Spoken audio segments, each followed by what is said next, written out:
Welcome to the cutting edge world of Biometrics Unveiled, the podcast that takes you on a thrilling journey through the intersection of technology and identity.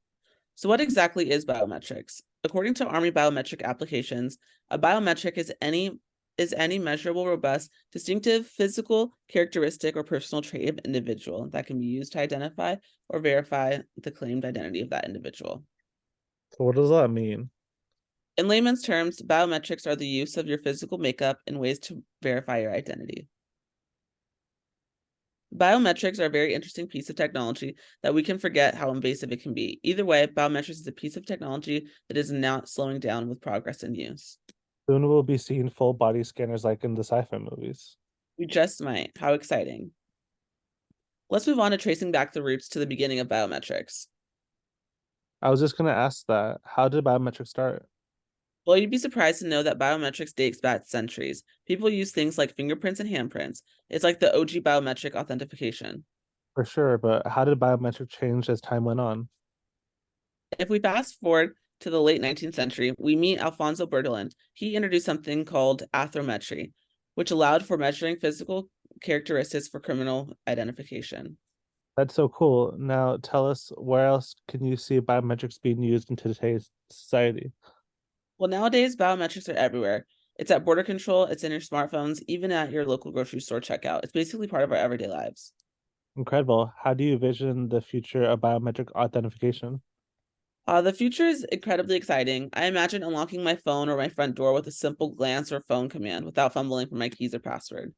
In conclusion, it has become crucial to think about the ethical, legal, and societal implications of biometric authentication. So, biometric systems are becoming more and more effective as technology advances, but let's not forget they're not bulletproof. Now, let's discuss spoofing. What's spoofing? Spoofing happens when someone uses a replica of a biometric trait to trick the biometric sensor, which becomes a security challenge. So what countermeasures do biometric systems have in place to prevent spoofing? Many biometric systems contain methods to try and counteract the threat of spoofing, such as liveness detection, which helps determine if someone is real or not. Is this where we see facial recognition come into play?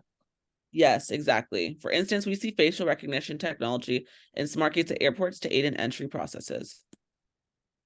Can biometrics raise some privacy concerns, It's challenges? it's not that they're inherently invasive, it's all about how they're designed and used. How can people advocate for their privacy when dealing with these systems? People can advocate for their privacy when dealing with biometrics by staying informed, questioning necessity, and ensuring consent. Now let's move on to some possible implications. Biometric authentication can be as equally scary and exciting to every person. How so? Well, for the average person, it may seem scary that big companies who are known to sell data now have their fingerprints and face data. I guess I didn't really think companies could sell my facial biometric information.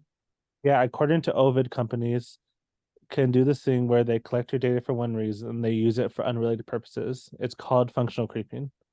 Wow. So what you're telling me is if I give a company access to my facial biometric data, they're able to use it for whatever they want. Yes and no. There's limitations to it. Lydia Tempani talks about how biometric data is protected under HIPAA law. So if companies disclose this info without consent or compensation, they'll be fined heavily and possibly sued. Is there anything really good about AI? Biometric recognition has helped solve about 1,500 crimes in 2016 related to things like terrorism, fugitives, and missing persons, according to Interpol. Wow, that's pretty cool. How does it work? According to Interpol, an algorithm basically combs through profiles in their systems for facial similarities and creates what's called a candidate list that goes to the Interpol officers. The Interpol officers then decide which of the photos they want to send out to countries to see if they're a possible match. Not as high tech as I would have hoped, but it'll work. No, but it's able to take into account what the person will look like if they're older, with plastic surgery, or like just in disguise. Now let's talk about contemporary evidence and text culture elements in society. We can see the effect of text through Alexas. They're basically a vault info for Jeff Bezos. We always forget the way she's always listening. A bit scary. Yeah, it's also very scary and how invasive the program is. They're always listening, sort of talk. Exactly. With the utilization of biometrics becoming more commonplace, it's very possible that one day information can be sold to get access to your account without you having to be there. like in the company spy movies and classic spy movies, where they have someone tape copy a fingerprint. James Bosk S. Heights.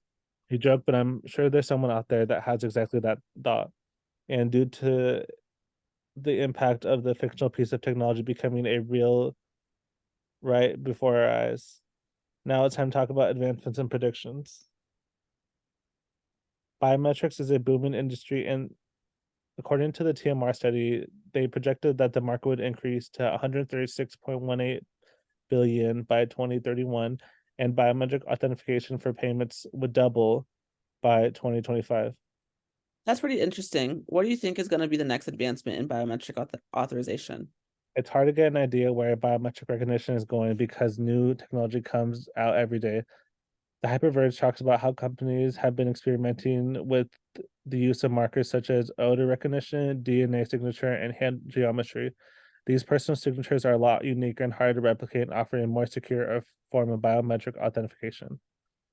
That seems pretty secure. I feel like people can use photos to bypass biometric recognition nowadays.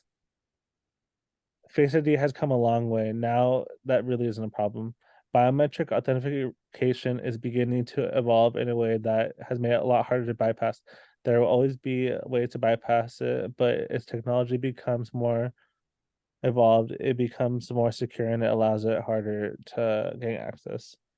Well, thank you everyone for listening to our podcast. This has been Biometrics Unveiled. You can now find the link to our sources in our description. Please rate and view us on Spotify and Apple Podcasts. Hope everyone has a good day.